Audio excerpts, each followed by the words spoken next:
So, where was I? Does anyone know? Ah, yeah, I rose to the challenge to give it a go. I tried to relax, to let myself go, but how to begin? I just didn't know. So I said, look, darling, I'm terribly sorry, and I hope it's not rude, because you seem like you're ready, as you're already nude. But I'm afraid I'm going to sound too much like a noob, so maybe you've got some sexy chat tips, or I could quickly search on YouTube. She said, Matthew, oh, Matthew, oh, Matthew, oh, Matt, look, before we begin, let's just agree that you remember this is a sexy chat, so make it exciting and not boring and flat.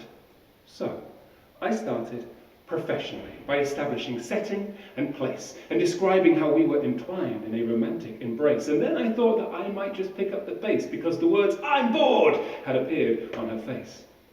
But as I ventured into that new frontier, I suddenly found a whole new gear, one where story and character would suddenly appear. It was sexy and overly complicated. That became clear. I mean, I had subplots, there was intrigue, at one point a coup, there was drama, there was dilemma, there was a murder or two.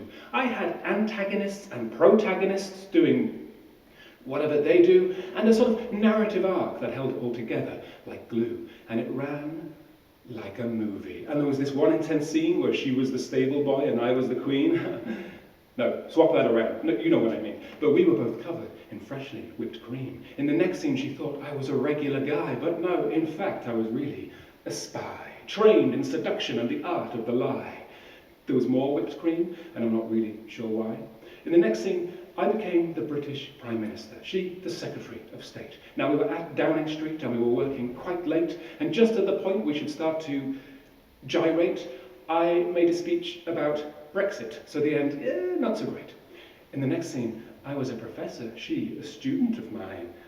Actually, this scene was weird, but it had started out fine, but I think I maybe blurred the reality line as I wrote to her parents about her not attending lectures on time. And she said, Matthew, oh, Matthew, oh, Matthew, oh, Matt. I said, no, yeah, your school means things, and I'm scared. But don't stop me now, I haven't time for all that. If I lose this flow now, I'm going to lose where I'm at. Because these stories kept coming, right? They just would not stop. I was a criminal, she was a cop. I was a groupie, she was the princess of pop. I was a cleaner, she was a mop. But it was like my tongue had been miraculously blessed as I thought to myself that this must be the best. I mean, it had to pass her sexy chat test because it was like Game of Thrones, just without the incest. And at the end of it all, I collapsed in a heap. I had given my all and I could no longer speak. My girlfriend also could not make a peep, because my chat was so sexy and overly complicated that she had fallen asleep.